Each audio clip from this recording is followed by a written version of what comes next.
We are entering white water. Nothing seems right. We don't know where we are. The water is green, no white. These were among the last words transmitted from Flight 19 on December 5, 1945. 5 torpedo bombers, 14 men, vanished without a trace over the Atlantic Ocean. But they weren't the first to disappear in these waters, and they certainly weren't the last. Between the sun-soaked beaches of Miami, the coral shores of Bermuda, and the tropical paradise of Puerto Rico, lies a roughly triangular expanse of ocean spanning over 500,000 square miles. To sailors, it's been known by many names: the Devil's Triangle, the Limbo of the Lost, the Hoodoo Sea. But to the world, it's simply the Bermuda Triangle. The term itself didn't enter popular consciousness until 1964, when author Vincent Gaddis coined it in a magazine article. Yet the mystery stretches back centuries, woven through maritime logs and naval records, punctuated by disappearances that defy easy explanation. Ships found abandoned with meals still warm on the table. Aircraft vanishing mid-transmission. Experienced pilots reporting impossible compass readings moments before silence falls. Over the past 2 centuries, more than 75 aircraft and hundreds of vessels have disappeared within these waters. Some vanished in fair weather. Others were swallowed by storms. Many left behind no wreckage, no bodies, no answers. The numbers are disputed, debated, and sometimes exaggerated, but the core mystery remains. Why do so many vanish here? Tonight, we examine every major disappearance. We'll walk through the evidence, analyze the theories, and separate documented fact from sensationalized fiction. From 19th-century schooners to modern cargo freighters, from military training flights to luxury yachts, we'll explore the full catalog of loss that has given the Bermuda Triangle its dark reputation. Some cases have rational explanations: human error, mechanical failure, the brutal unpredictability of the Atlantic. Others remained wrapped in mystery, their secrets locked beneath thousands of feet of water. The question isn't whether the Bermuda Triangle exists as a defined geographic entity, but whether the pattern of disappearances within it represents something beyond coincidence.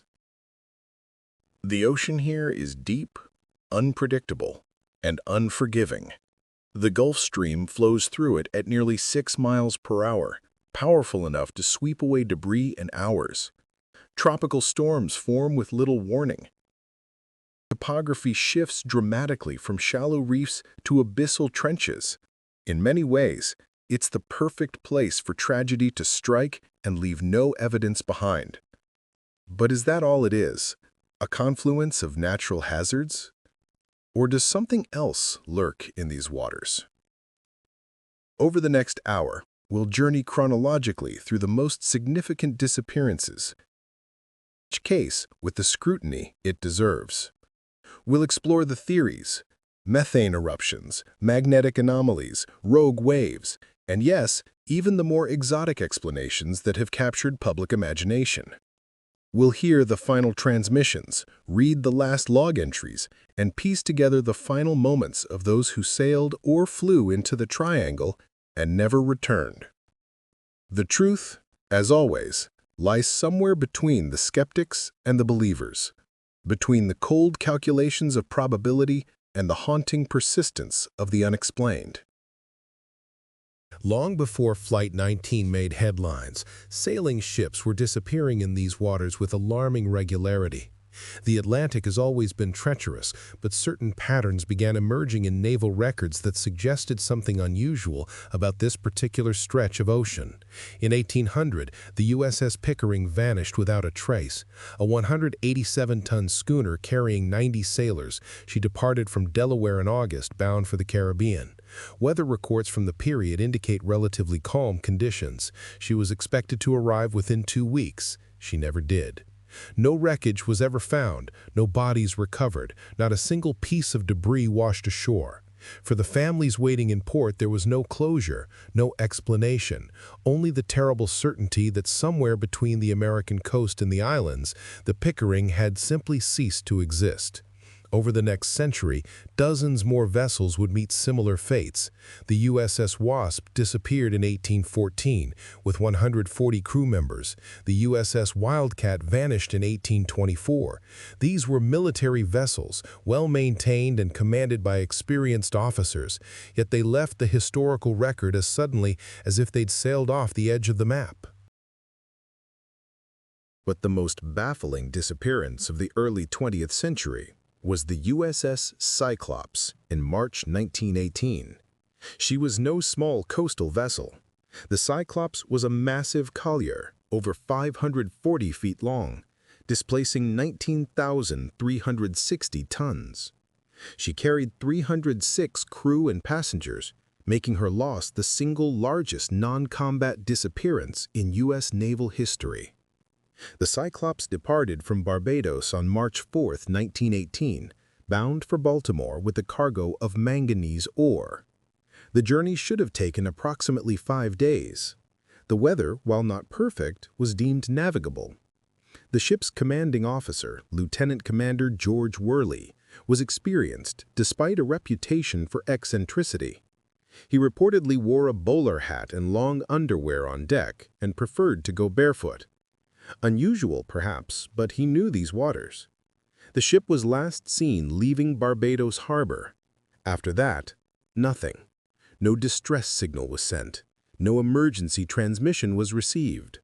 When the Cyclops failed to arrive in Baltimore, search operations began immediately. The Navy deployed multiple vessels to retrace her route. Aircraft scanned the waters. Coastal stations monitored for any sign of survivors or wreckage. They found nothing. No debris field, no oil slick, no bodies, not a single piece of the massive collier ever surfaced. It was as if the ocean had simply opened and swallowed the ship whole, then closed without leaving a ripple. Theories abounded. Some suggested the manganese ore shifted in heavy seas, capsizing the vessel so quickly she couldn't send a distress call. Others pointed to possible German U-boat activity, though no U-boat commander ever claimed the kill, and Germany's naval records show no engagement in that area during that time period.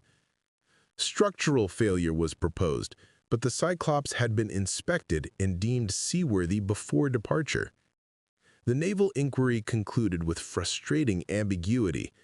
Many theories have been advanced, but none that satisfactorily accounts for her disappearance. In the years following World War I, more vessels joined the growing list.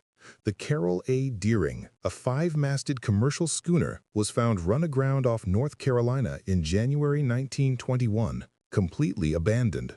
The crew had vanished. Food was still in the galley, as if they'd stepped away mid-meal. The ship's logs, navigational equipment, and personal belongings of the crew were all missing.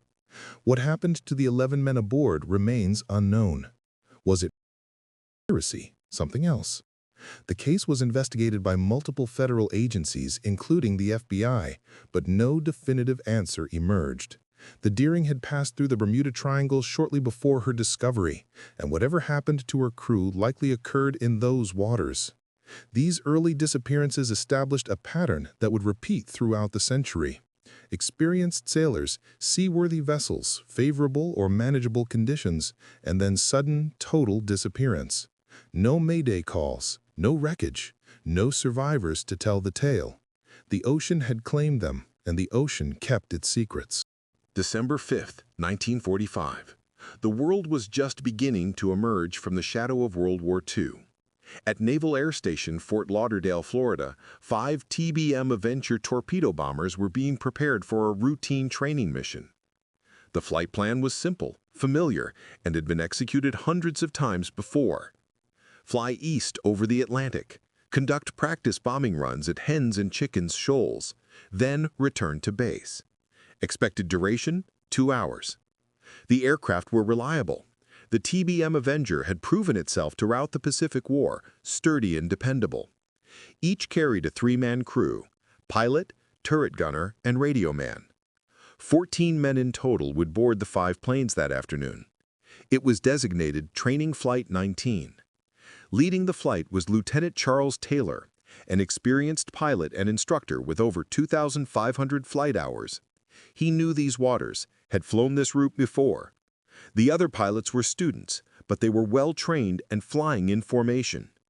Weather conditions at takeoff were favorable. Visibility was good.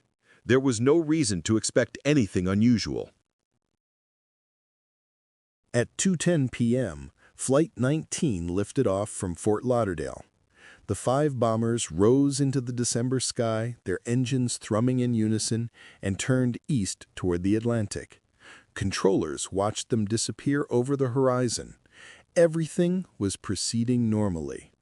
At approximately 3:45 p.m., an hour and a half into the mission, the first signs of trouble emerged. Another instructor at the base intercepted a transmission. It wasn't directed to the tower. It was communication between the aircraft of Flight 19. "Both my compasses are out," someone said. The voice was tense. "I'm trying to find Fort Lauderdale." The instructor immediately recognized a problem. One compass failing was possible, though unusual. Both compasses on a single aircraft malfunctioning simultaneously was nearly unheard of. He listened intently as more transmissions came through. At 4 p.m., Lieutenant Robert Cox, a senior flight instructor who happened to be airborne in the area, heard the confused chatter and attempted to establish contact. "Powers, this is Cox. What's your difficulty?" The reply came from Taylor, who had apparently taken over the radio. His voice carried an edge of frustration and confusion. "Both my compasses are out and I'm trying to find Fort Lauderdale. I'm over land, but it's broken. I'm sure I'm in the Keys, but I don't know how far down." The Florida Keys lie south of Fort Lauderdale. If Taylor truly believed he was there, he was potentially hundreds of miles off course. But how and why? Cox tried to guide him. "Put the sun on your port wing if you're in the Keys and fly up the coast." Pause. Then Taylor's response, more uncertain now. "We have just passed over a small island, no other land in sight." Cox's instructions were logical. Simple. Use the sun's position to orient, then follow the coastline north. But something was wrong with Taylor's assessment of his location. The transmissions grew increasingly garbled as atmospheric conditions deteriorated, but fragments came through. "Damn it, if we could just fly west, we would get home. Head west, damn it." Another voice, one of the student pilots, suggested they fly west. Taylor overruled him. And here is where the tragedy deepened. Taylor, for reasons that remain debated, believed they were over the Gulf of Mexico instead of the Atlantic. If he was correct, flying west would take them to the Florida coast. If he was wrong, flying west would take them deeper into the Atlantic Ocean, farther from land with every passing minute. He was wrong. By 4:45 p.m., radio transmissions indicated fuel was becoming a concern. The Avengers carried enough fuel for approximately 4 to 5 hours of flight. They'd been airborne for nearly 3 hours, and instead of being safely on approach to Fort Lauderdale, they were lost, confused, and apparently flying in the wrong direction. At 5:15 p.m., with dusk approaching, Taylor transferred lead of the formation to Captain George Stevers, one of the other pilots. The transmissions grew fainter as distance and interference increased. "All planes close up tight. We'll have to ditch unless landfall. When the first man gets down to 10 gallons, we all go down together." The decision had been made. If they couldn't find land, they would ditch in formation, staying together to maximize chances of rescue. It was a sound strategy under impossible circumstances. As darkness fell over the Atlantic on that December evening, the situation for Flight 19 became increasingly desperate. The last clear transmission came through at approximately 6:20 p.m. The voice was strained, fighting against static and distance. "We're not sure of our position. We can't be sure where we are. We think we must be about 225 miles northeast of base." If accurate, that would place them far out over the Atlantic, well beyond the range at which they could return with their remaining fuel. But there was reason to doubt even this estimate. The compasses were malfunctioning. Visual navigation in the gathering darkness was nearly impossible. They could have been anywhere within a several hundred-mile radius. At 6:30 p.m., a final fragmented transmission was intercepted. The words were barely audible through the interference. "It looks like we are entering white water. We're completely lost." White water. The phrase sent chills through those listening at the base. It could refer to rough seas, breakers over reefs, or the churning water of a sudden storm. Or it could mean something else entirely, something the crew couldn't quite articulate as they stared down at an ocean turned strange and threatening beneath their wings. Then came the last words anyone would hear from Flight 19. "We don't know where we are. The water is green, no white." After that, silence. The tower called and called, transmitting blindly into the night. "Flight 19, this is FT-74. What is your altitude? What is your position?" No response. Back at Fort Lauderdale, emergency protocols kicked into full gear. A massive rescue operation was organized within minutes. Aircraft were fueled and prepared. Search grids were calculated based on the fragmented position reports. Ships were alerted. The Coast Guard was notified. Among the rescue aircraft prepared was a PBM Mariner flying boat, a large twin-engine patrol aircraft specifically designed for search and rescue over water. These planes were nicknamed flying gas tanks by their crews because of their fuel capacity and, unfortunately, their tendency to leak fumes. But they were perfect for long-range ocean searches. At 7:27 p.m., just as Flight 19's fuel would have been completely exhausted, the Mariner took off from Banana River Naval Air Station. Aboard were 13 crew members. Search the last known coordinates. Look for signs of the missing bombers, spot flares or life rafts, anything that might lead to the rescue of the 14 men of Flight 19. The Mariner climbed into the night sky, its running lights blinking as it headed out over the dark Atlantic. Within 20 minutes, routine position reports came back to the base. Everything was functioning normally. And then, at approximately 7:50 p.m., the Mariner fell silent. Controllers tried to raise the aircraft. No response. They tried again and again. The Mariner had simply stopped transmitting, just as Flight 19 had done hours earlier. A passing merchant ship, the SS Gaines Mills, reported seeing a tremendous explosion on the ocean surface at approximately 7:50 p.m. The location matched the Mariner's last known position. When the ship reached the area, they found an oil slick and observed what appeared to be a plane's burning debris, but heavy seas prevented them from recovering any wreckage. The official explanation would eventually cite a probable mid-air fuel leak explosion.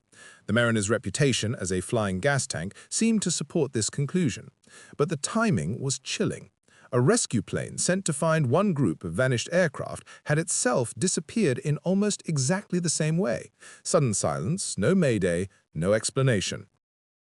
Afternoon and evening, the United States Navy had lost 6 aircraft and 27 men. The search operation expanded dramatically. Over the next 5 days, hundreds of aircraft and dozens of ships scoured 380,000 square miles of ocean and coastline. They searched the Bahamas, they combed the Gulf of Mexico, they investigated every island, every reef, every shoal where the planes might have come down. They found nothing, not a single piece of wreckage, not a life raft, not a body, not even an oil slick from the bombers. 5 TBM Avengers, each weighing over 10,000 pounds, each carrying hundreds of gallons of fuel, had vanished as completely as if they'd never existed. The official Naval Inquiry Board convened immediately. They interviewed everyone involved, mechanics who'd serviced the planes, the last people to see the crews, the radio operators who'd heard the transmissions. They analyzed weather data, checked maintenance records, examined flight plans. Their initial conclusion blamed Lieutenant Taylor for the disaster, citing his apparent confusion and decision-making as the primary cause. Taylor's mother fought this determination fiercely, and eventually the Navy modified its findings to state simply, "causes or reasons unknown." It was an unsatisfying answer, frustrating, but it was honest. Despite all the evidence, all the analysis, all the testimony, no one could definitively explain what had happened to Flight 19. Theories emerged immediately. Some said atmospheric conditions had caused widespread compass failure. Others suggested Taylor had suffered spatial disorientation or cognitive impairment. A few pointed to strange magnetic anomalies in the area. And of course, more exotic explanations arose. Alien abduction, interdimensional portals, experiments in time travel gone wrong. But the facts remained stubbornly simple. 5 aircraft, flown by trained pilots, had become disoriented in clear weather during a routine training mission, flown off in the wrong direction despite clear instructions, and vanished without a trace. The rescue planes sent to find them had exploded or disappeared, and the ocean had swallowed all evidence. Flight 19 became the most famous Bermuda Triangle disappearance, the case that would define the mystery for generations. When people think of the triangle, they think of those 5 bombers, those 14 men, those final, confused transmissions. This distinction matters, because when we examine the Bermuda Triangle, we must separate documented fact from accumulated mythology. Flight 19 was tragic and mysterious enough without embellishment. 14 men died. The reasons remain unclear. That should be enough. The late 1940s marked the beginning of commercial aviation's expansion. Aircraft were getting larger, flying farther, carrying more passengers. Routes that once took days by ship could now be traversed in hours. It was the dawn of a new era. But that era had growing pains, and nowhere were they more apparent than in the Bermuda Triangle. On January 30th, 1948, a Tudor IV aircraft named Star Tiger disappeared while flying from the Azores to Bermuda. The 4-engine airliner carried 25 passengers and 6 crew members. At 3:15 a.m., approximately 400 miles northeast of Bermuda, the pilot sent a routine position report. Weather was good. Everything was normal. The Star Tiger was expected to land at Kindley Field in Bermuda before dawn. She never arrived. When the aircraft failed to appear, rescue operations began immediately. The search area was relatively well defined based on the last position report. Weather in the region had been clear. The Star Tiger should have been easy to find. Instead, searchers found nothing. Not a seat cushion, not a fuel slick, not a single piece of debris. The British inquiry into the loss concluded what happened in this case will never be known, and the fate of Star Tiger must remain an unsolved mystery. But the mystery was only beginning.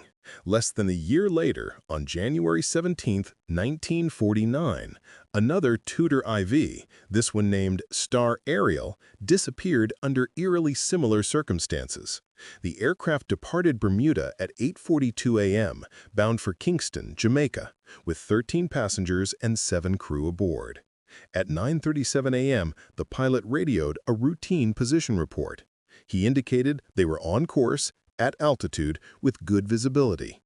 It was the last communication anyone received from Star Ariel. When the plane failed to arrive in Jamaica, another massive search operation deployed. The United States Air Force, Navy, and Coast Guard joined British and civilian aircraft in combing 150,000 square miles of ocean. Ships investigated possible ditching sites. Island communities were contacted in case the plane had made an emergency landing. Once again, nothing. No wreckage, no survivors, no explanation. 2 virtually identical aircraft, operated by the same airline, flying similar routes through the Bermuda Triangle, both vanished within a year of each other, with no distress signals, no wreckage, and no survivors. The Tudor IV was subsequently withdrawn from service, not because a specific mechanical fault was identified, but because confidence in the aircraft had been shattered. These weren't small private planes. These were commercial airliners carrying paying passengers on scheduled routes. Their disappearances sent shockwaves through the aviation industry and the public imagination. If modern aircraft could simply vanish without warning, what hope did anyone have? But the worst was yet to come. On December 28, 1948, a Douglas DC-3 carrying 32 passengers and crew disappeared on a flight from San Juan, Puerto Rico to Miami. The pilot, Captain Robert Lindquist, was experienced. The DC-3 was one of the most reliable aircraft ever built, a workhorse of commercial aviation with an outstanding safety record. At 4:13 a.m., 50 miles south of Miami, Lindquist radioed the airport. "We are approaching the field, only 50 miles south. We can see the lights of Miami now. All's well. We'll stand by for landing instructions." Those were the last words from Flight North Carolina 1602. Controllers attempted to respond with landing clearance. No acknowledgement came. They called again. Silence. The DC-3 was due to land within 15 minutes. Instead, it disappeared somewhere between that final transmission and the runway. 50 miles from Miami, the lights of the city visible, a clear night, and somehow an aircraft carrying 32 people simply ceased to exist. The search for the DC-3 was extensive and intensive. The plane had been so close to Miami that the search area was relatively small and concentrated. Surely they would find something. A debris field, a crash site, some evidence of what had occurred in those final minutes. They found nothing. The Civil Aeronautics Board investigation considered every possibility: mechanical failure, pilot error, spatial disorientation, sudden catastrophic structural failure. No conclusion could be definitively supported. The file remained open, the case unsolved. In less than 2 years, 3 modern aircraft had vanished in or near the Bermuda Triangle under conditions that should have made their disappearance nearly impossible. These weren't flimsy biplanes or experimental prototypes. These were proven aircraft operated by professional crews, carrying passengers who trusted their lives to modern technology. And modern technology had failed them spectacularly. The pattern was undeniable. Aircraft would be flying normally, communicating routinely, and then in an instant, they would simply stop existing. No spiral into the sea, no desperate mayday calls, no time to deploy life rafts or send distress beacons. Just sudden, absolute silence, followed by equally absolute disappearance. What could cause such instant, total destruction? An explosion might explain the lack of survivors, but would leave debris. A catastrophic structural failure might explain a sudden loss of control, but pilots would have time to transmit something.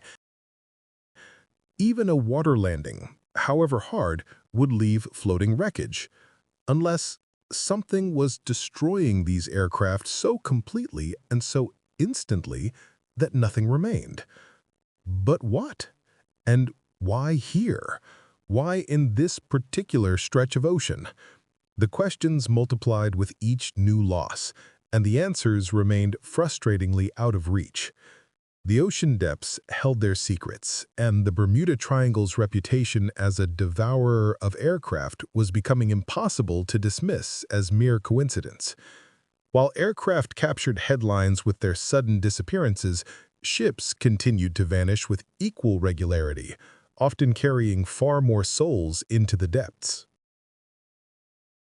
The difference was that ships, unlike aircraft, left behind slightly more evidence. Sometimes wreckage that eventually washed ashore, oil slicks, distress signals cut short, but rarely survivors.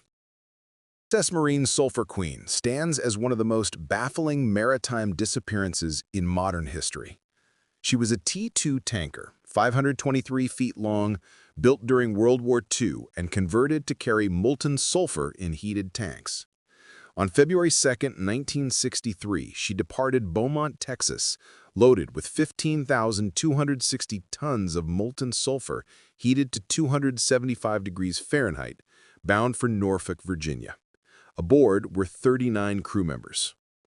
The weather forecast predicted moderate conditions, The route would take the Marine Sulphur Queen through the Straits of Florida, skirting the edge of the Bermuda Triangle. On February 4th, the ship passed through the Florida Keys and sent a routine position report. She was on schedule, making good time. Everything was normal. That was the last anyone heard from the Marine Sulphur Queen. When the ship failed to arrive in Norfolk on February 7th, the Coast Guard was notified. A search began immediately. Within days, small pieces of debris began washing ashore along the Florida coast. Life jackets, a name board, fragments of a raft. But no survivors. No SOS had been received. No emergency beacon had activated. The ship had been there one moment, and then simply wasn't. The search expanded to cover 348,400 square miles of ocean. Navy divers investigated possible wreck sites. Aircraft flew search patterns around the clock. 19 days later, the search was officially called off. The Marine Sulphur Queen and her 39 crew members had vanished. The Coast Guard inquiry examined every angle. The ship had a troubled history. She'd been built hastily during wartime, suffered from structural issues, and had failed inspection just months before her final voyage. Some deficiencies had been addressed, others had not. Investigators theorized the ship might have suffered catastrophic structural failure, possibly breaking apart so suddenly that no distress signal could be sent. But this explanation raised its own questions. How does a 523-foot tanker break apart so completely that only small debris reaches shore? Where was the massive oil slick from her fuel tanks? Where were the thousands of tons of molten sulfur? The sulfur alone should have created a significant environmental trace, yet none was found. And more troubling, if structural failure was the cause, why had the ship passed so close to land without sending any distress signal if she was in trouble? Ships don't simply explode into fragments. Even catastrophic failures take minutes to develop. Time enough for a radio operator to send 3 letters, SOS. Unless something else happened. Something instant and absolute. The Marine Sulphur Queen was only the most famous in a long line of cargo ships and freighters that disappeared in the Triangle during the 1960s. The SS Poet vanished in October 1980 with 34 crew members between Delaware and Egypt, last seen entering the Triangle during a storm. The El Caribe, a cruise ship, suffered an explosion and sank in 1974. The Sylvia L. Osa, a 590-foot ore carrier, disappeared in October 1976 with 37 crew members. These were large vessels, built to handle rough seas, operated by experienced mariners. Yet they shared a common fate: sudden disappearance, minimal or no wreckage, no survivors to explain what happened in those final moments. Disturbing were the ships found abandoned. The Connemara IV was discovered drifting with no crew aboard in September 1955.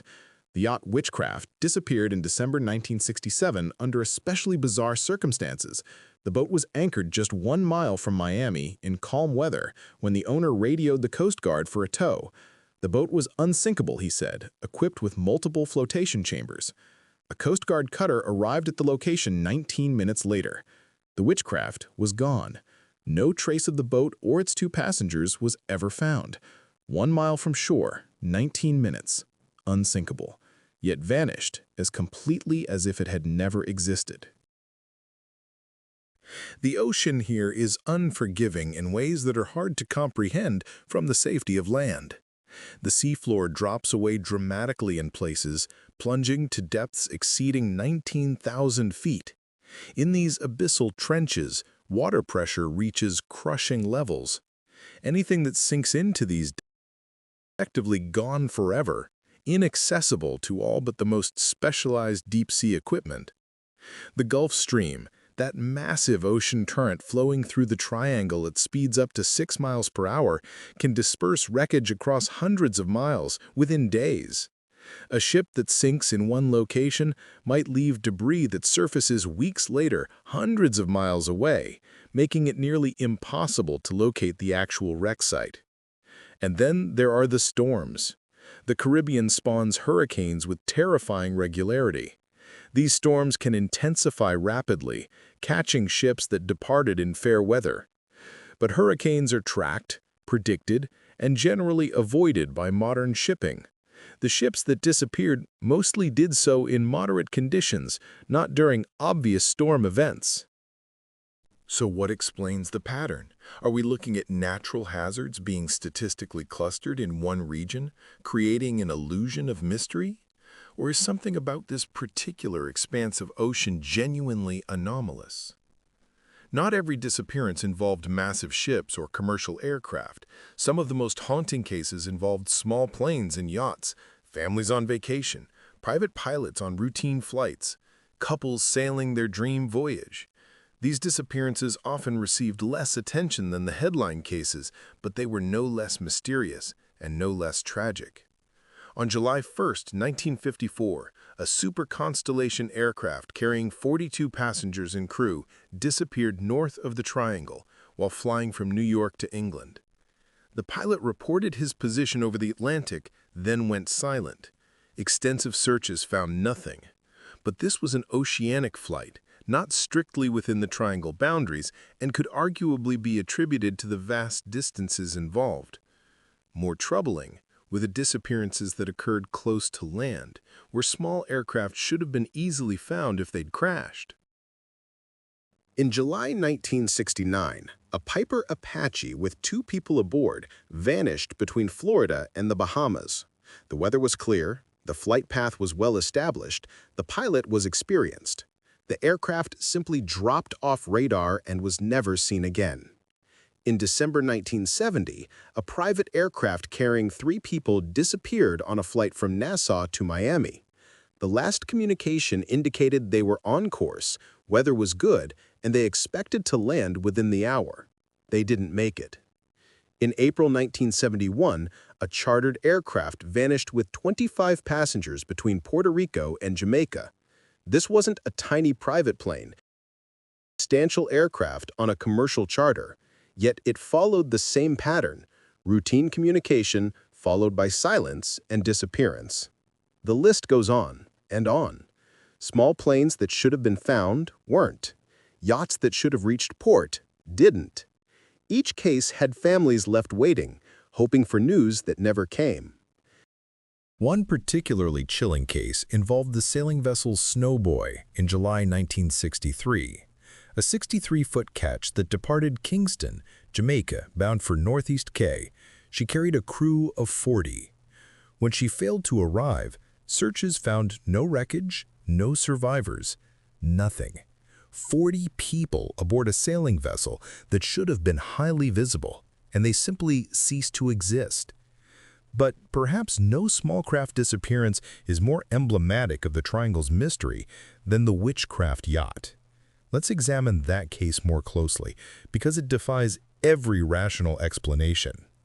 Dan Burak, an experienced yachtsman, and Father Patrick Horgan, a Catholic priest, took the 23-foot cabin cruiser Witchcraft out on the evening of December 22, 1967. They anchored just 1 mile from Miami to view the city's Christmas lights from the water. It was meant to be a short, pleasant evening excursion.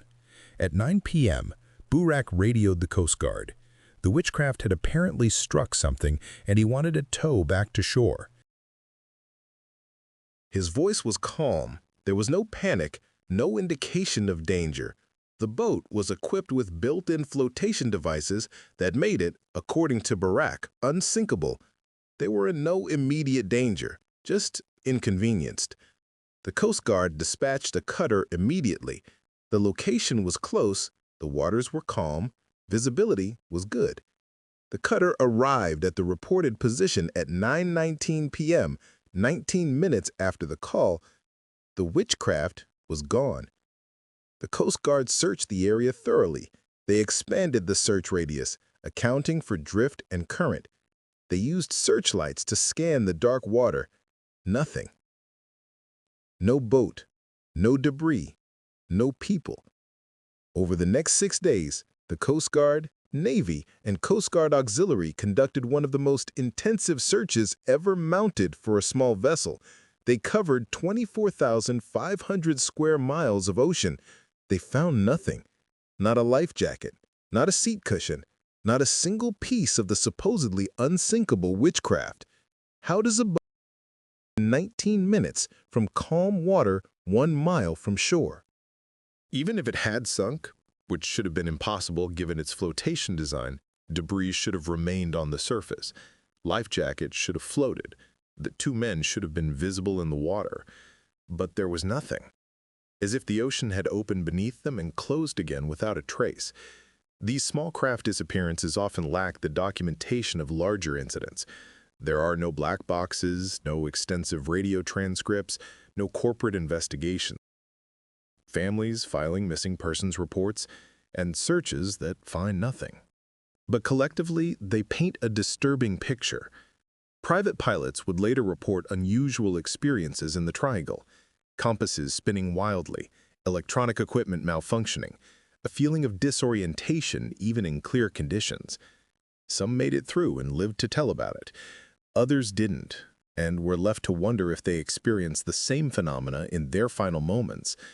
The challenge with small aircraft and boats is that they're inherently more vulnerable.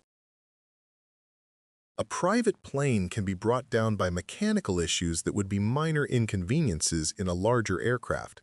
A yacht can be swamped by waves that a freighter would barely notice. So when they disappear, it's easier to attribute their loss to the natural hazards of sea and sky.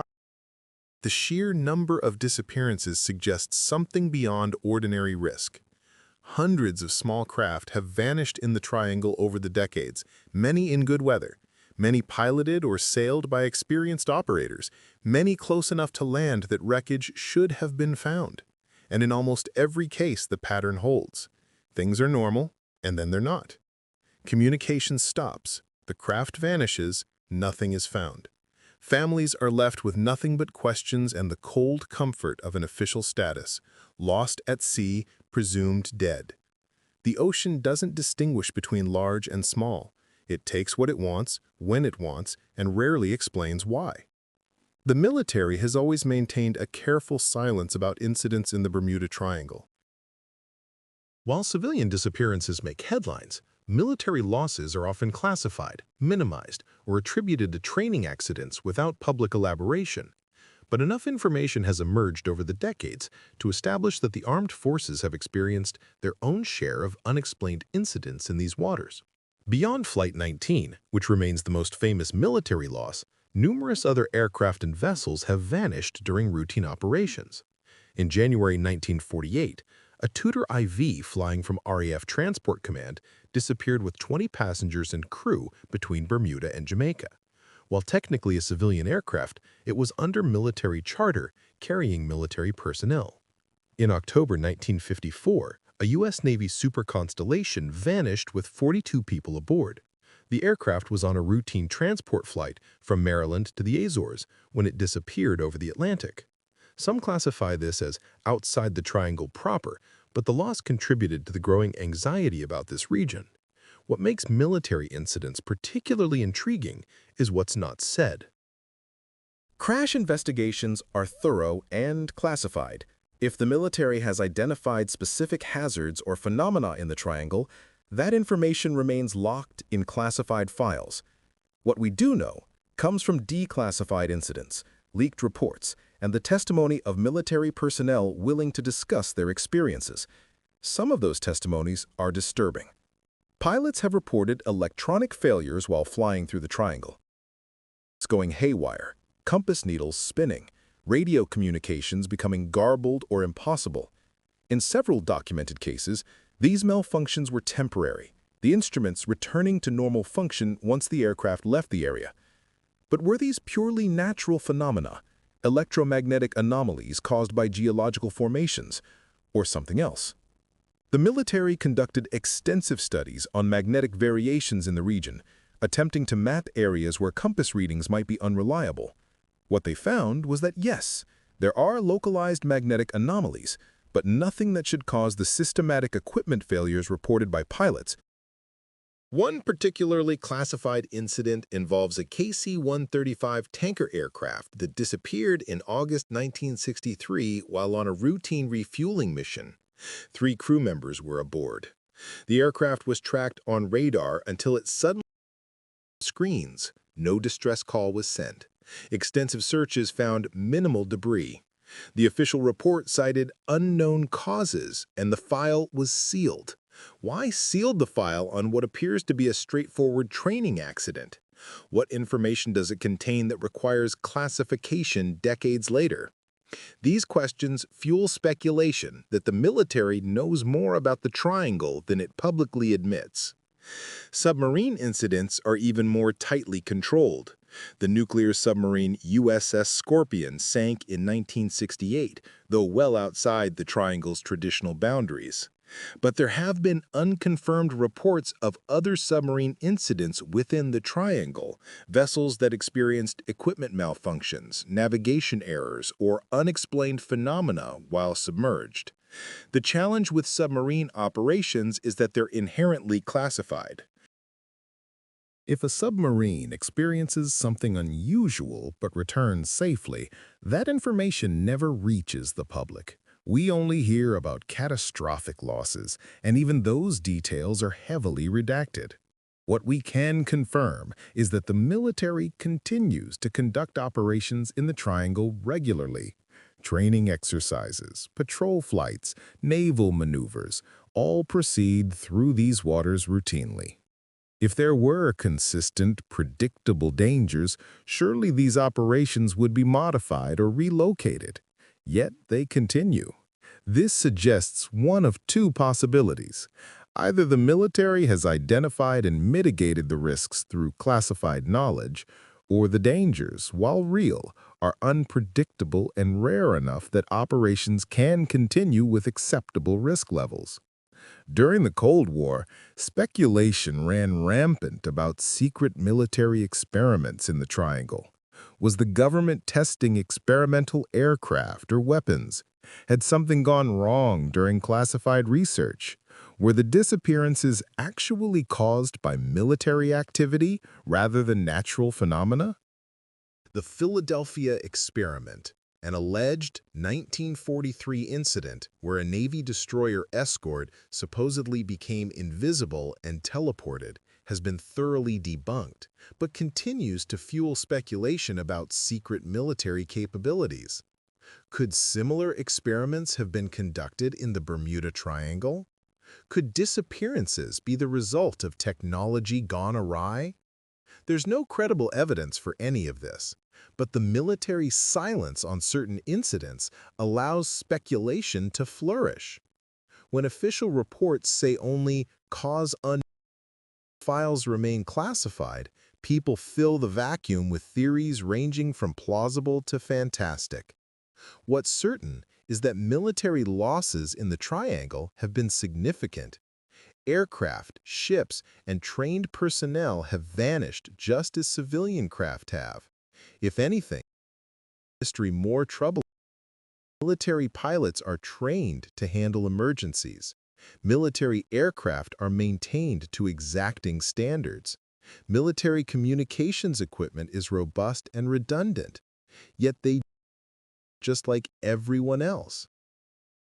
There's a particular incident worth noting from 1991. A Grumman Cougar jet with two experienced pilots disappeared while on a routine cargo flight from Jacksonville to Grand Turk Island. The weather was clear. The pilots were in communication with air traffic control. And then, without warning, without a distress call, they were gone. The Coast Guard search found no wreckage, no emergency locator beacon activated, no oil slick marked the crash site. Two modern military jets with trained pilots simply ceased to exist somewhere over the Atlantic. The official report concluded with the standard phrase, "Cause of loss could not be determined." For families of military personnel lost in the Triangle, this non-answer compounds the tragedy. They deserve to know what happened, why their loved ones didn't come home. But the military, bound by protocol and classification, offers only condolences and the promise that the investigation was thorough. Perhaps in classified vaults somewhere there are answers. Studies that identified specific hazards, theories that explain the disappearances, data that reveals patterns invisible to civilian researchers. Or perhaps the military is as baffled as everyone else, and the classified files contain nothing but the same frustrating conclusion: we don't know. Either way, the Triangle has taken its toll on military and civilian craft alike. The ocean makes no distinction between ranks, training, or technology. It simply takes. As the world moved into the latter decades of the 20th century, technology advanced dramatically. Satellite navigation replaced celestial navigation. Radar systems became more sophisticated. Emergency locator beacons became standard equipment. Weather forecasting improved to the point where storms could be predicted days in advance. With all these improvements, surely disappearances in the Bermuda Triangle would decrease or cease altogether. They didn't. On April 2, 1978, a Beechcraft Baron with 4 people aboard vanished on a flight from Barbados to Martinique. The pilot was experienced, the aircraft was well maintained, conditions were good. The last radio contact indicated everything was normal. Then, silence. Despite extensive searches, no trace of the aircraft was found. In May 1982, a Cessna 172 disappeared between Fort Lauderdale and Freeport, with a pilot and passenger aboard. Clear day, short flight, experienced pilot. The pattern held: normal operations, sudden loss of contact, no wreckage found. The SS Poet deserves particular attention. This 520-foot cargo ship departed Philadelphia on October 24, 1980, carrying grain to Egypt. With a crew of 34, she was a modern freighter equipped with contemporary navigation and communication equipment. Weather forecasts predicted a storm along her route, but nothing the Poet couldn't handle. On October 25th, the ship reported her position and indicated she was encountering heavy weather, but was proceeding normally. That was the last communication. The Poet was expected to pass through the Bermuda Triangle on her way to the Mediterranean. She never emerged. No distress call was sent. No emergency beacon activated. When the ship failed to arrive in Egypt, a search operation began. But by then, several weeks had passed and the search area was enormous.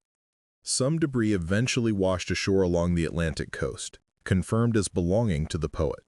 But no survivors, no bodies, and no clear indication of what caused the ship to sink.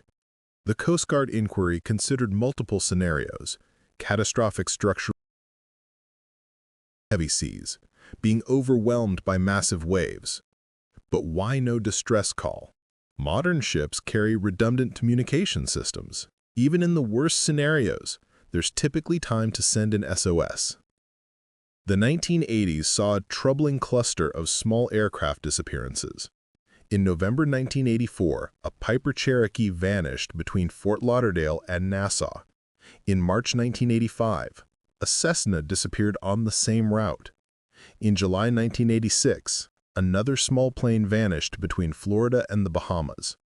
Each incident followed the established: experienced pilots, adequate weather, routine flight, sudden disappearance, no wreckage. Were these simply the inevitable statistics of small aircraft operations? Mechanical failures, pilot errors, the accumulated risk of flying small planes over water? Or was something about this particular stretch of ocean genuinely hazardous? The technology improvements that should have made flying safer were clearly helping to some degree. Modern aircraft have better navigation, better communication, better safety equipment, but they were still disappearing, just less frequently than in earlier decades.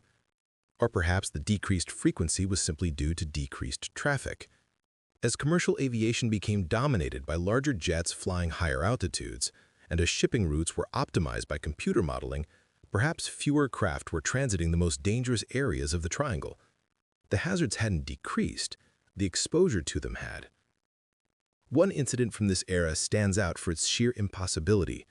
In 1989, A private yacht called Germanic departed Virginia Beach bound for Bermuda.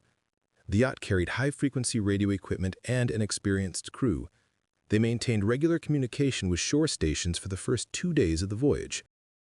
Then, while reporting calm seas and fair weather, the communication became garbled. The radio operator on the yacht seemed confused, reporting that their navigation equipment was malfunctioning and they were unsure of their position. The transmission quality deteriorated rapidly, despite the clear weather that should have facilitated good radio propagation. The last transmission was fragments. Don't know. Instruments. All wrong. Where? Coast Guard cutters reached the last known position within hours. They found absolutely nothing. An extensive air and sea search covered thousands of square miles. The Germanic had vanished as if it had never existed. What makes this case particularly baffling is that modern yachts are designed to be nearly unsinkable. They have multiple waterproof compartments, emergency flotation, life rafts that deploy automatically. Even if the yacht had somehow sunk instantaneously, debris should have surfaced, but nothing did. Throughout the 1990s, disappearances continued at a reduced but steady rate. The cases became less publicized as the Bermuda Triangle faded from peak cultural attention, but they still occurred. Small planes, private boats, occasionally larger craft. The ocean continued to claim them, and the ocean continued to keep its secrets. What became clear during this era was that the Triangle wasn't a relic of outdated technology and primitive navigation. Modern equipment, satellite positioning, emergency beacons, and advanced weather forecasting hadn't eliminated the disappearances. They'd reduced them, certainly, but craft were still vanishing, still leaving no trace, still defying explanation. The question evolved from, why do craft disappear in the Bermuda Triangle to, why do they still disappear despite all our technological advances? If the hazards were purely natural, well-understood phenomena, shouldn't we have solved this problem by now? After decades of disappearances and mounting speculation, the scientific community began seriously investigating potential natural explanations for the Bermuda Triangle phenomenon. What they discovered was that this region of ocean is genuinely unusual in several significant ways. The question was whether these natural features could account for the disappearances. Let's start with the most dramatic theory: methane hydrate eruptions. Deep beneath the ocean floor, particularly in areas like the Bermuda Triangle, massive deposits of methane hydrate exist. These are ice-like crystalline structures where methane gas is trapped within frozen water molecules. They're stable under the extreme pressure and cold temperatures of the deep ocean. But if something disturbs them, if the temperature rises or pressure decreases, the hydrates can destabilize. When that happens, massive bubbles of methane gas can erupt from the seafloor. These bubbles rise rapidly through the water column, potentially reaching the surface. And here's where it gets interesting. When a large volume of gas replaces water, the water's density drops dramatically. A ship floating on water suddenly surrounded by gas bubbles would lose buoyancy instantly. It wouldn't gradually sink, it would drop like a stone, pulled down before the crew even understood what was happening. The ship would descend so rapidly that the crew wouldn't have time to send a distress signal. Within minutes, it would be on the bottom, possibly in water thousands of feet deep. And what about the bubbles themselves? They'd dissipate quickly once reaching the surface, leaving no trace, no lingering gas cloud, no obvious surface disturbance, just water where a ship used to be. This theory gained credibility when researchers discovered large craters on the seafloor in the Barents Sea, evidence of massive historical methane eruptions. Similar geological features exist in the Bermuda Triangle region. Could periodic eruptions explain some ship disappearances? The theory has merit for maritime losses, but it doesn't explain aircraft disappearances. Unless methane in the atmosphere can affect aircraft engines. A plane flying through a cloud of methane-rich air might experience engine failure. Multiple engines could fail simultaneously if the methane concentration was high enough. The plane would lose power and potentially descend rapidly into the ocean. But there are problems with this explanation. Methane eruptions significant enough to affect surface ships would be incredibly rare. The odds of a ship happening to be directly above an eruption at the exact moment it occurs are astronomically small. And for aircraft, pilots would notice engine trouble and have time to transmit a mayday before crashing. Still, it's a plausible natural explanation for at least some incidents. Perhaps the USS Cyclops sailed over an eruption in 1918. Perhaps some of the cargo ships that vanished without trace were victims of this bizarre natural phenomenon. The second major scientific explanation involves rogue waves. These are massive waves that appear seemingly from nowhere, towering walls of water that can reach heights of 100 feet or more. For centuries, sailors reported encountering monster waves in otherwise moderate seas. Scientists dismissed these accounts as exaggerations or misperceptions. Then, satellite data confirmed they exist. Rogue waves are real, relatively common, and absolutely devastating.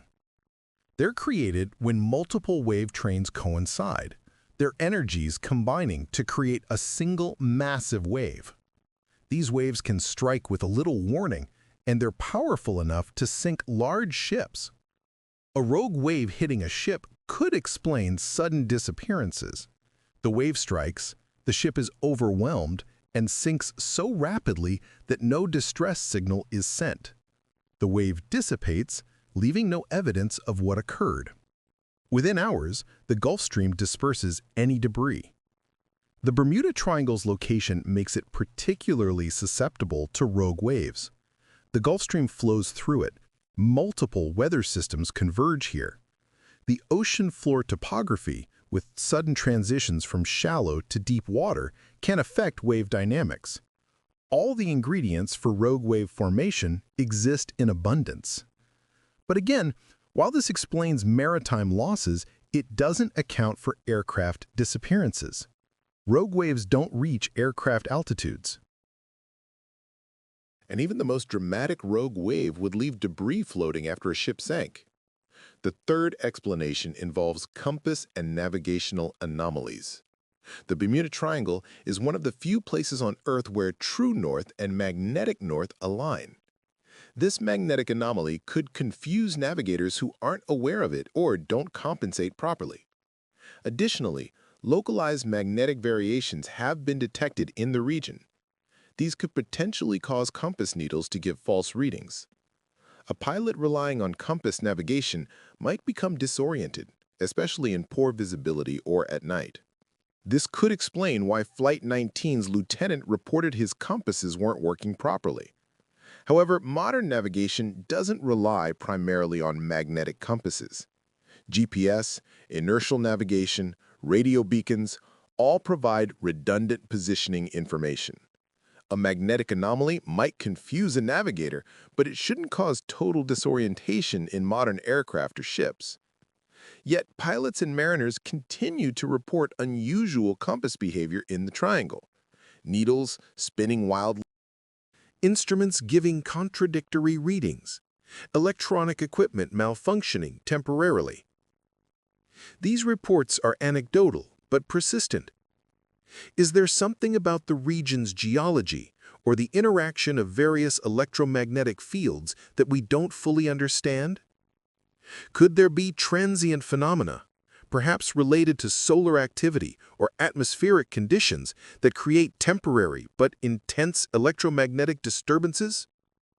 Some researchers have proposed that the triangle sits atop unusual geological formations, massive underground chambers, fault lines that generate piezoelectric effects, mineral deposits with strong magnetic properties.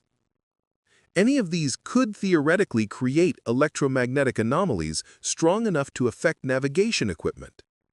The challenge is that we can't predict when or where these anomalies might occur. If they're transient, appearing and disappearing randomly, they'd be nearly impossible to study directly. We'd only detect them when a craft happened to be in the wrong place at the wrong time, and by then it might be too late to record useful data. Beyond methane, rogue waves, and magnetic anomalies, scientists have proposed several other natural explanations for Bermuda Triangle disappearances. Some are well-established phenomena. Others venture into more speculative territory. Weather patterns in the triangle are genuinely unusual. The region experiences some of the most unpredictable and violent weather on Earth. The Caribbean is a hurricane breeding ground. During hurricane season, tropical storms can intensify with frightening speed, going from mild weather to catastrophic conditions in hours. But hurricanes are tracked. Modern weather forecasting can predict their paths days in advance. Ships and aircraft avoid them. So while hurricanes certainly cause losses, they don't explain disappearances that occurred in good weather with no storm systems present. More troubling are microbursts and sudden localized storms. These can develop with minimal warning, creating violent conditions over a small area while surrounding regions remain calm. Ship or aircraft could encounter devastating weather while nearby vessels report clear skies. Waterspouts are another hazard. These are essentially tornadoes that form over water. They're relatively common in the Caribbean and can appear suddenly. A waterspout encountering a small aircraft or boat could destroy it rapidly. The waterspout would then dissipate, leaving no evidence of what occurred. Then there's the Gulf Stream itself. This powerful ocean current flows through the triangle 6 miles per hour. It's warm, fast, and capable of dispersing debris across enormous distances in remarkably short time. A ship that sinks in the morning might have its debris scattered across hundreds of square miles by evening, making wreckage nearly impossible to locate. The stream's speed and volume also create complex underwater dynamics. It interacts with the seafloor topography, generating turbulence and unpredictable current patterns. For submarines or deeply loaded ships, these currents could be hazardous. Human error must be considered as well. The majority of maritime and aviation incidents worldwide are ultimately caused by human factors: poor decision-making, inadequate training, fatigue, miscommunication, failure to properly maintain equipment. There's no reason to believe the Bermuda Triangle is exempt from these mundane causes. Pilot disorientation is particularly relevant. Flying over water, especially at night or in poor visibility, removes visual reference points. The horizon disappears. Up and down become ambiguous. Experienced pilots have become fatally disoriented in these conditions, putting their aircraft into spirals or dives without realizing it until too late. The phenomenon known as spatial disorientation has caused countless aviation accidents. Could this explain Flight 19? Lieutenant Taylor might have become disoriented, convinced he was in one location when he was actually somewhere entirely different. His decisions, based on incorrect assessment of his position, led the flight away from safety rather than toward it. For ships, the causes are often more prosaic. Cargo shifts and rough seas causing instability and capsizing. Structural failures in aging vessels, fires in engine rooms, collisions with uncharted rocks or reefs, equipment malfunctions at critical moments. Most ships that sink do so for understandable, if tragic, reasons. With Bermuda Triangle cases is the lack of evidence. When a plane crashes on land, investigators can examine the wreckage, determine the cause, learn from the failure. When a ship sinks in deep water, leaving no debris, no survivors, and no distress signal, determination of cause becomes essentially impossible. We're left with speculation, educated guesses based on what typically causes similar accidents. But we can't definitively say this is what happened because we lack the proof. Some skeptics argue that the Bermuda Triangle is nothing more than statistical artifact. They point out that this is one of the most heavily trafficked regions of ocean in the world. And aircraft pass through it annually. With that much traffic, disappearances are inevitable. The Triangle's reputation makes people notice losses here while ignoring similar disappearances elsewhere. According to this view, the disappearance rate in the triangle, when adjusted for traffic volume, is no different from any other comparable region of ocean. The mystery exists only because we've created it through selective attention and exaggeration. Lloyd's of London, the famous maritime insurance company, doesn't charge higher premiums for ships transiting the Bermuda Triangle. The U.S. Coast Guard doesn't classify it as a particularly hazardous region. These institutions, which have financial incentives to accurately assess risk, don't treat the triangle as uniquely dangerous. This suggests that professional mariners and insurers, the people with the most direct experience and the most to lose, don't believe there's anything anomalous about the region. The disappearances, they would argue, are tragic but statistically normal. Yet the counterargument persists. Even accounting for traffic volume, even acknowledging that many disappearances have mundane explanations, there remains a core group of cases that defy conventional explanation. Well-maintained aircraft that vanish without trace, ships that disappear in calm seas, experienced crews that send no distress signals despite having time and equipment to do so. Can all of these be explained by coincidence, human error, and bad luck? Or does the accumulation of anomalous cases suggest something genuinely unusual about this region? The scientific community largely sides with natural explanations. The combination of heavy traffic, unpredictable weather, deep waters, strong currents, and potential geological hazards like methane vents creates a region where disappearances, while unfortunate, are not surprising. But science deals in probabilities and mechanisms. It can explain how a ship might sink or why a plane might crash. What it struggles to explain is the pattern, the sudden, total disappearances leaving no trace. The simultaneous failure of multiple redundant systems. Distress signals in cases where time should have permitted them. Perhaps each case has its own explanation. The USS Cyclops, cargo shift, Flight 19, spatial disorientation, the Marine Sulphur Queen, structural failure, the Witchcraft, sudden catastrophic damage leading to immediate sinking. Individual explanations for individual cases, none requiring anything beyond natural phenomena. Or perhaps there's something we're missing, some factor that connects these cases, some hazard that appears rarely but with devastating effect. Something that exists at the intersection of oceanography, meteorology, geology, and perhaps physics we don't yet fully understand. The scientific method requires evidence. Without wreckage to examine, without survivors to interview, without data recorders to analyze, we're left with questions instead of answers. And the Bermuda Triangle keeps adding to the list of questions with each new disappearance. We've journeyed through more than a century of disappearances. From the USS Cyclops in 1918 to incidents well into the 1990s, we've examined the most significant cases, heard the last transmissions, traced the final known positions. Hundreds of vessels, dozens of aircraft, thousands of lives lost to the Atlantic. What can we conclude? The Bermuda Triangle is real as a geographic region. They are somewhat arbitrary, defined more by popular culture than by any official designation, but the area itself, that expanse of ocean between Florida, Bermuda, and Puerto Rico, exists, and within it, disappearances have occurred with notable frequency. Whether the triangle represents genuinely anomalous phenomena or simply statistical clustering of normal maritime and aviation hazards remains debated. The skeptics make compelling arguments. This is a heavily traveled region. The waters are deep and unpredictable.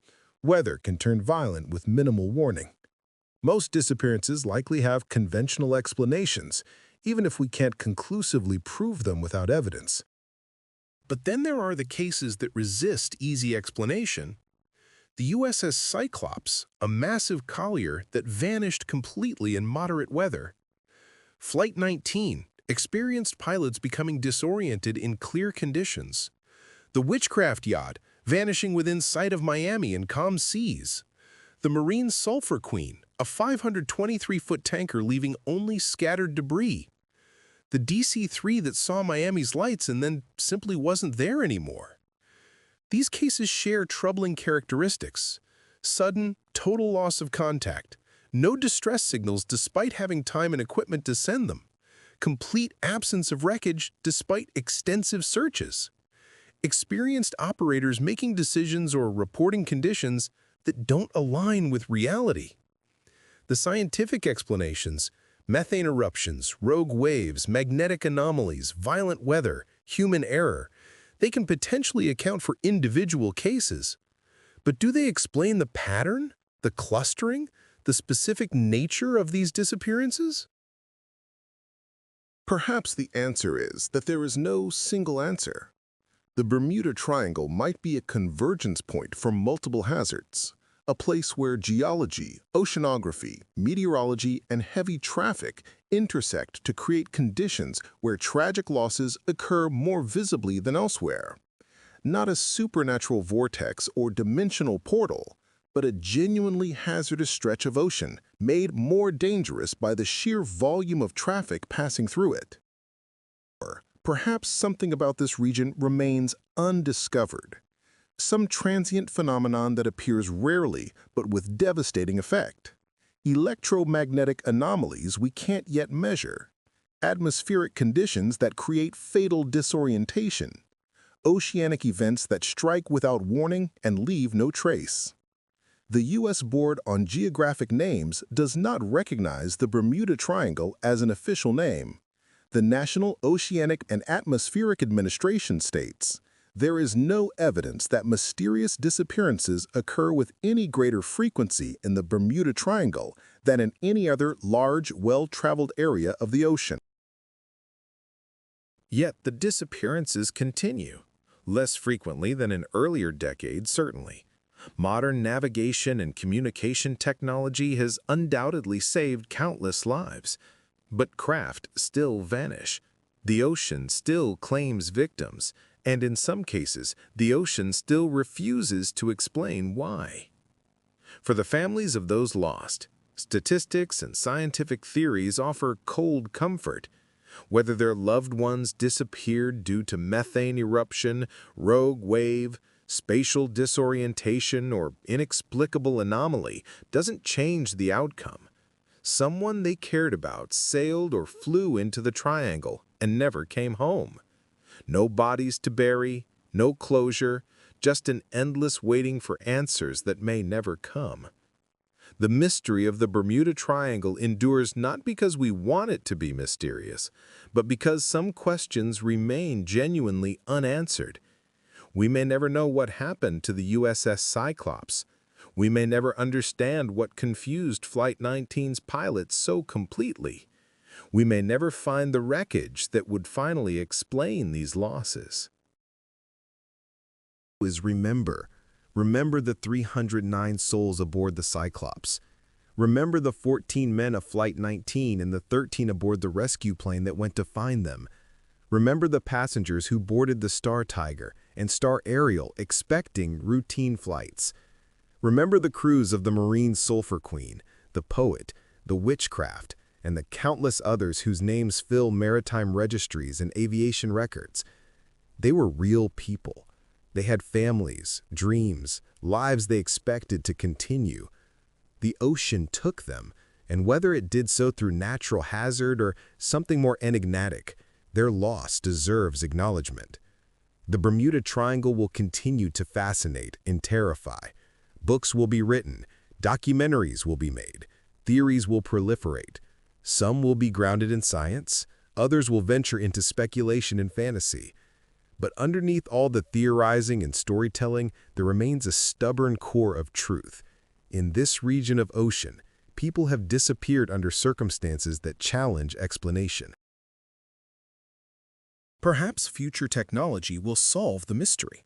Deep-sea exploration might locate wrecks and provide definitive answers.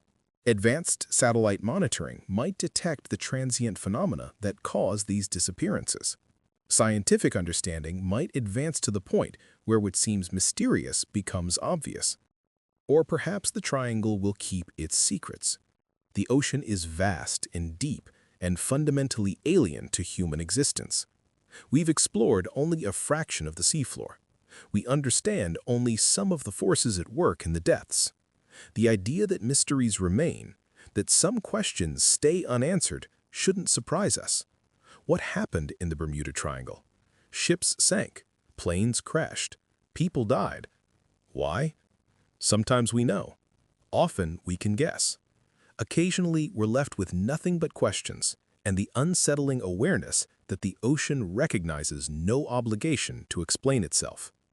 The next time you fly over the Atlantic or cruise through Caribbean waters, look down at that vast expanse of blue. Somewhere beneath those waves lie the answers. The wreckage of the Cyclops rests on some unknown section of seafloor. The remains of Flight 19 sit in the darkness, their final resting place unmarked and undiscovered. Dozens of ships and planes lie scattered across the deep, silent monuments to the Triangle's most famous mystery. They're down there, waiting, holding secrets that may never surface. The Bermuda Triangle, where ships and planes go to disappear, and where the ocean refuses to tell us why. What do you think happened to Flight 19, to the USS Cyclops, to the hundreds of others who vanished without trace? Are there natural explanations we haven't yet discovered? Or does something genuinely anomalous lurk in these waters? The mystery endures, the disappearances continue, and the Bermuda Triangle remains one of the ocean's darkest enigmas.